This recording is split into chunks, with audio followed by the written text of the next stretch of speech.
Hola,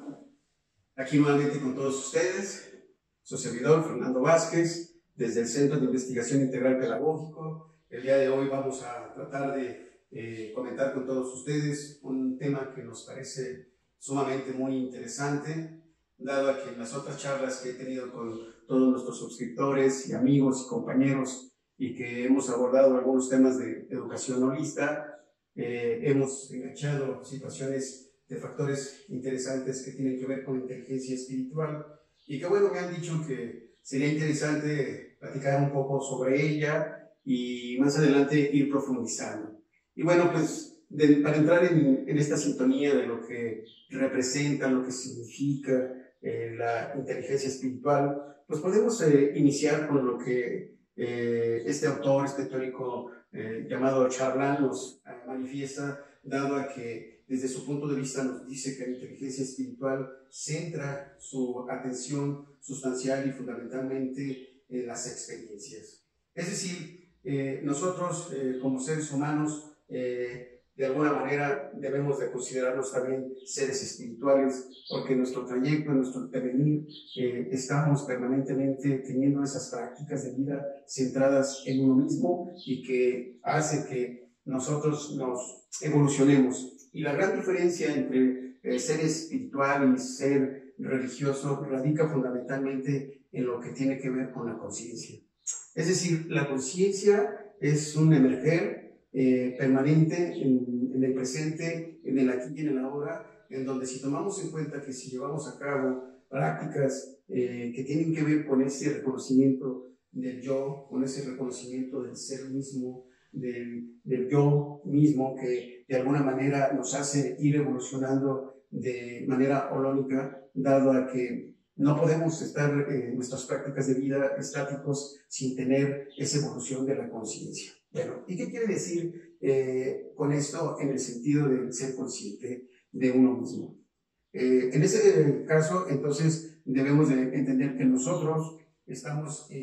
circunscritos en un entorno, en una realidad, en un ambiente real, en la cual estamos permanentemente en las interacciones con nuestros semejantes y con todos los seres vivos que coexisten y que tienen una relación con la comunidad, con la sociedad, en el caso de nosotros, con nuestro planeta, al igual que los demás seres vivos, y finalmente con toda esa situación que nosotros le llamamos el cosmos, y que el cosmos, a pesar de que nos representa el todo y nosotros la parte, hay una estrecha relación que nos hace ver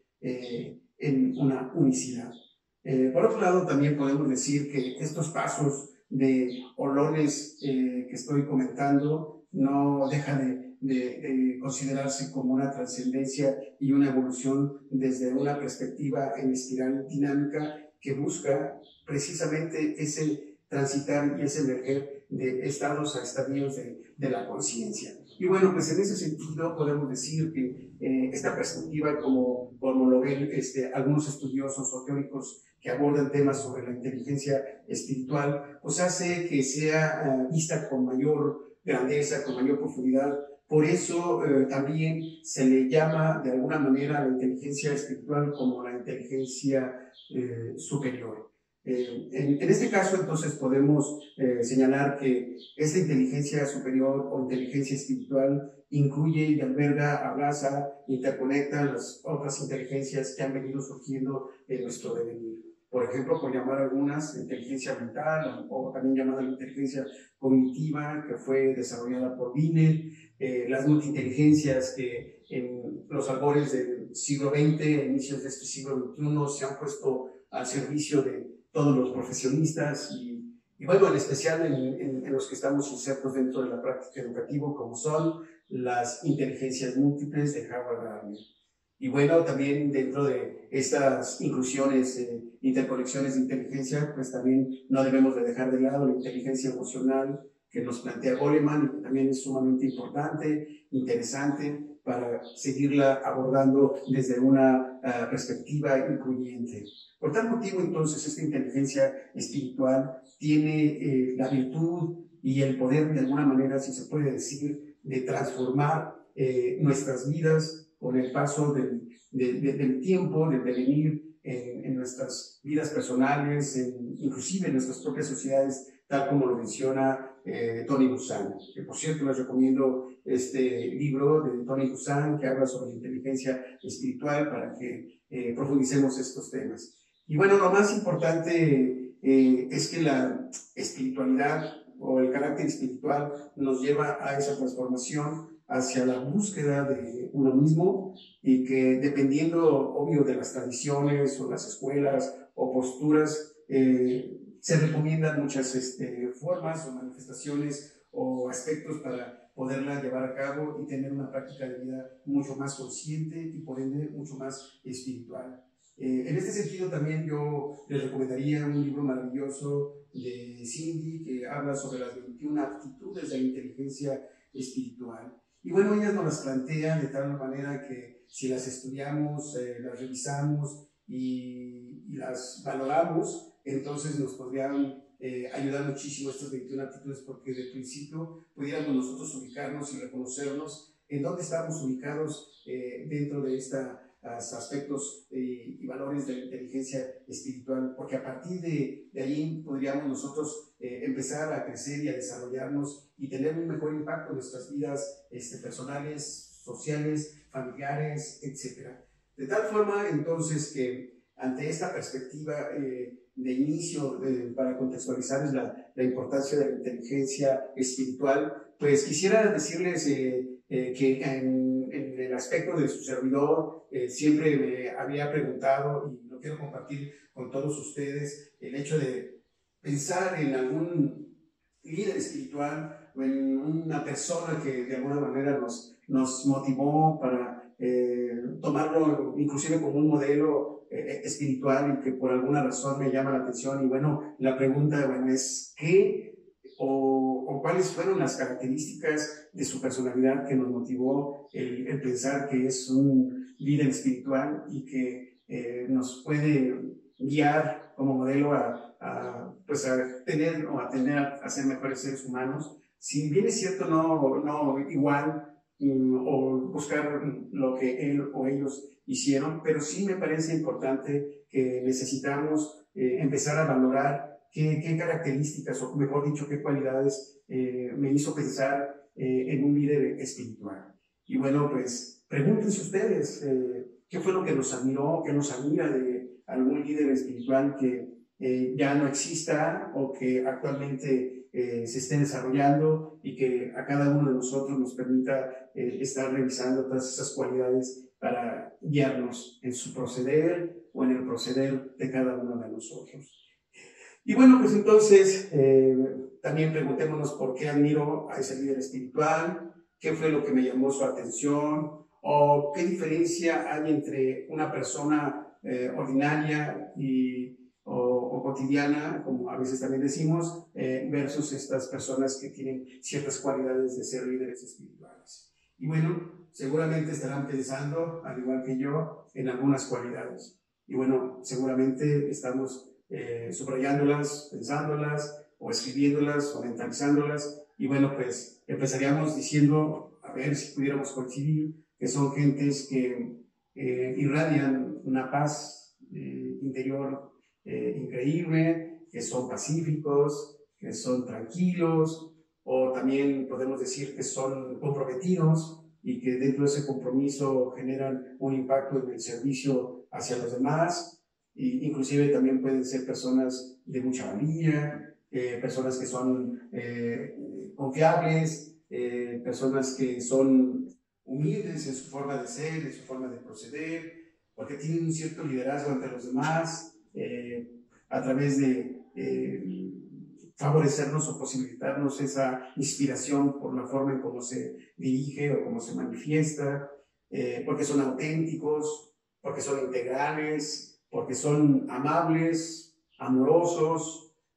compasivos, bueno, etcétera. Pudiéramos hacer toda una lista interminable de cualidades que estos líderes espirituales nos transmiten al estar en contacto con la naturaleza, con los seres vivos en general, o con los seres humanos, en conexión con todo lo que hay en las relaciones sociales, económicas, políticas, etc.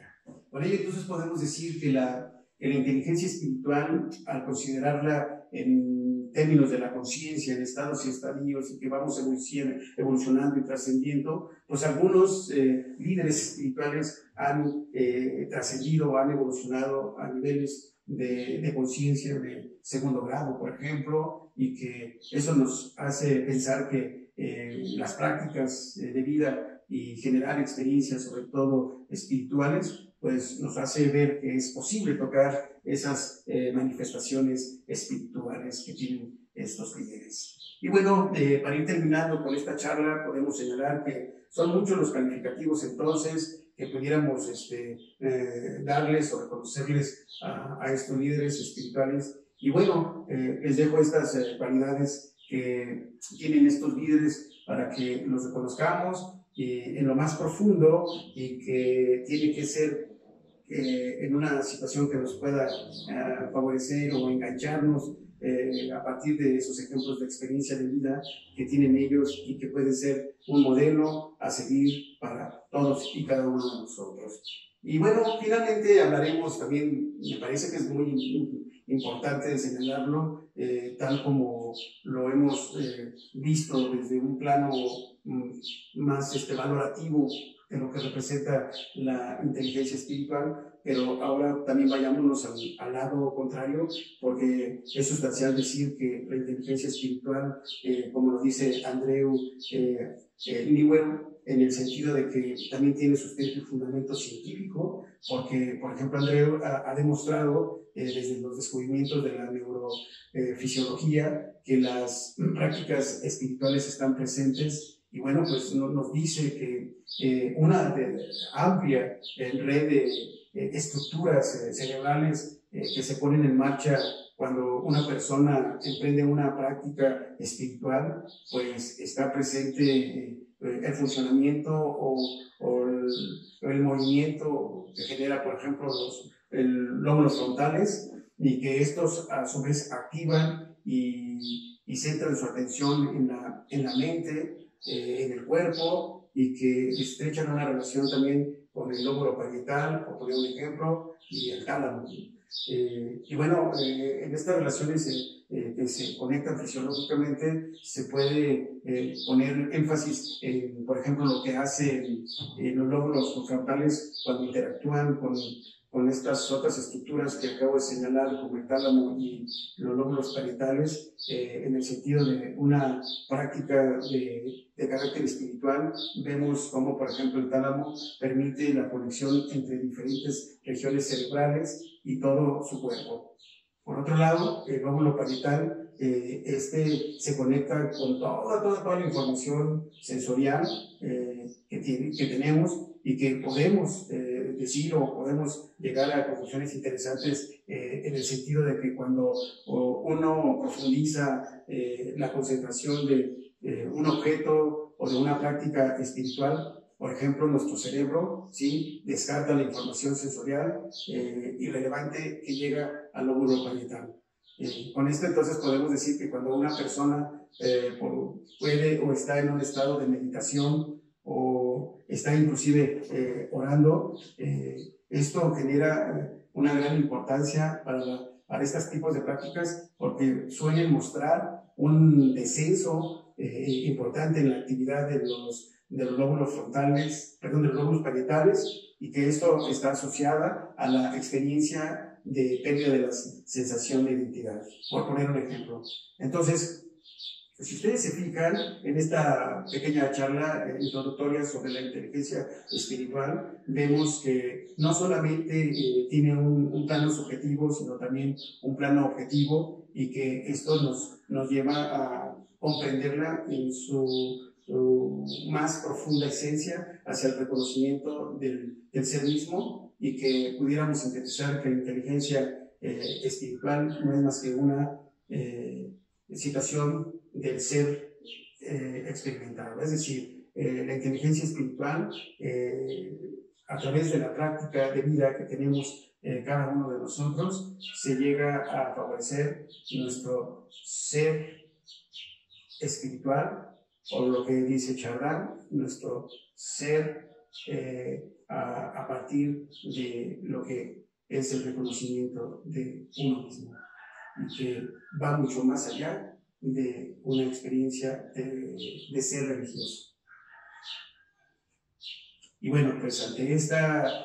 apertura introductoria de la inteligencia espiritual, los seguimos invitando para que nos acompañen, nos vean en nuestra página web evolucionintegraleducativa.com, y bueno, pues seguimos en contacto con estas temáticas y líneas interesantes. Hasta pronto.